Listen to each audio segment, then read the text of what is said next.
Mr. Klein's Story Time.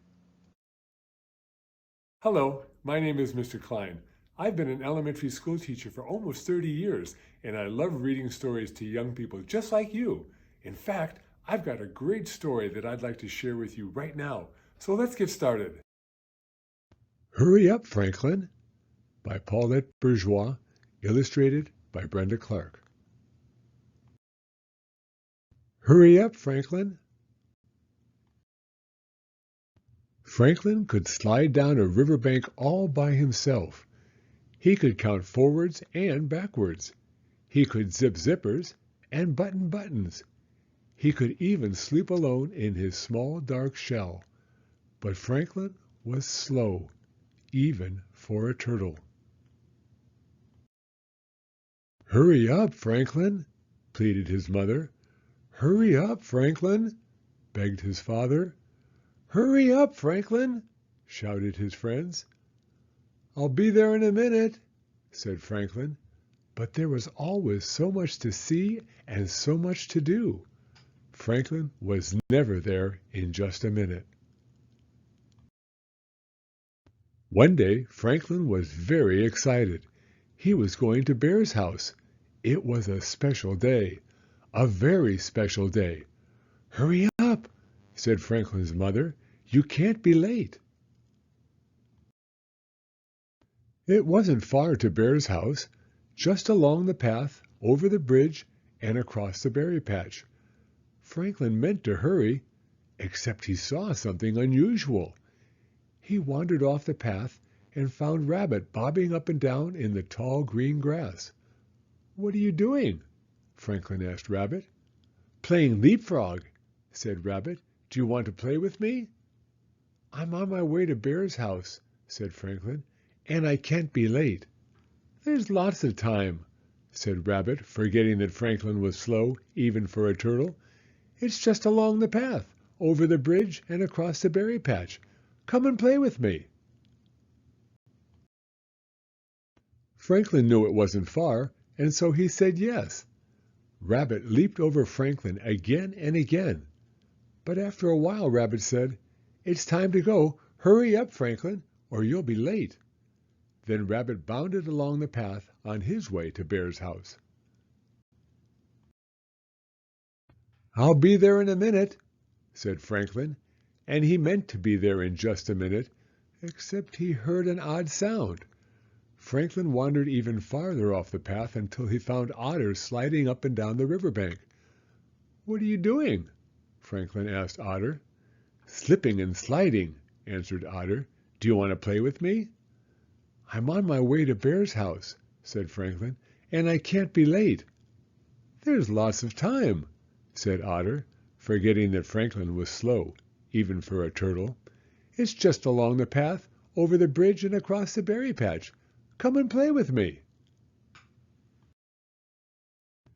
Franklin knew it wasn't far, and so he said yes. Franklin slid down the riverbank and splashed and blew bubbles until Otter said, It's time to go. Hurry up, Franklin, or you'll be late. Then Otter swam away with a flick of her tail on her way to Bear's house. I'll be there in a minute, said Franklin. It was very quiet. Franklin was alone and far from the path. Rabbit had gone. Otter had gone.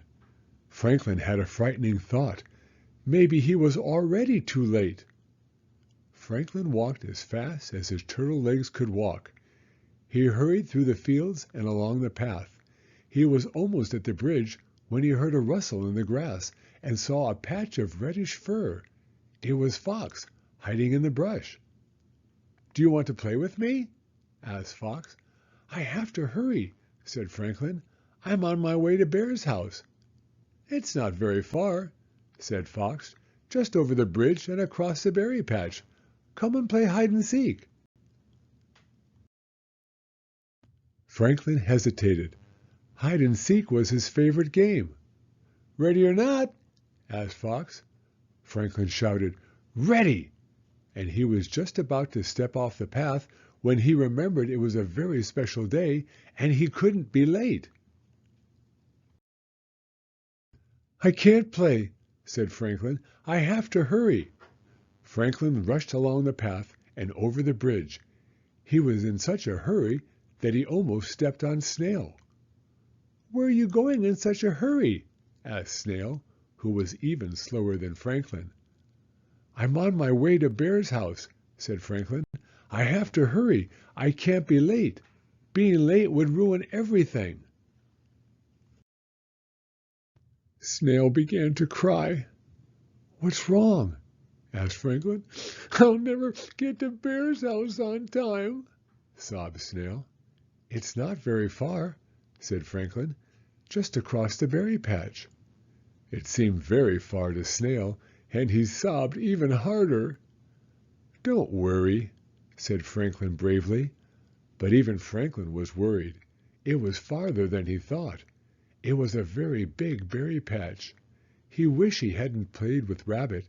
He wished he hadn't played with Otter. He wished he hadn't wasted so much time talking to Fox. Then he remembered it was Bear's special day. There was no time to cry. He had to hurry. "Come along, Snail," said Franklin, helping Snail slide onto his back. "Please hurry," whispered Snail. But Franklin needed no urging. He moved surely and steadily. He hurried past the blackberries. He hurried past the gooseberries.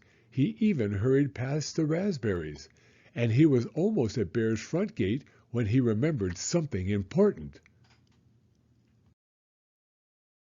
He stopped right there at the edge of the berry patch and started picking handfuls of the ripest, plumpest, juiciest blueberries in the berry patch.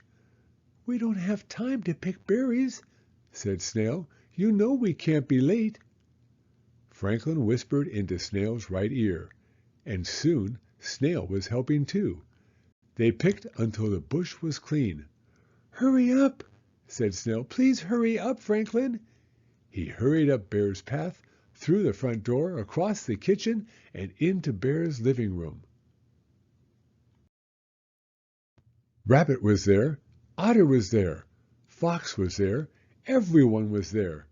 Franklin and Snail had made it just in time to shout, "Surprise! Have a happy birthday, Bear!"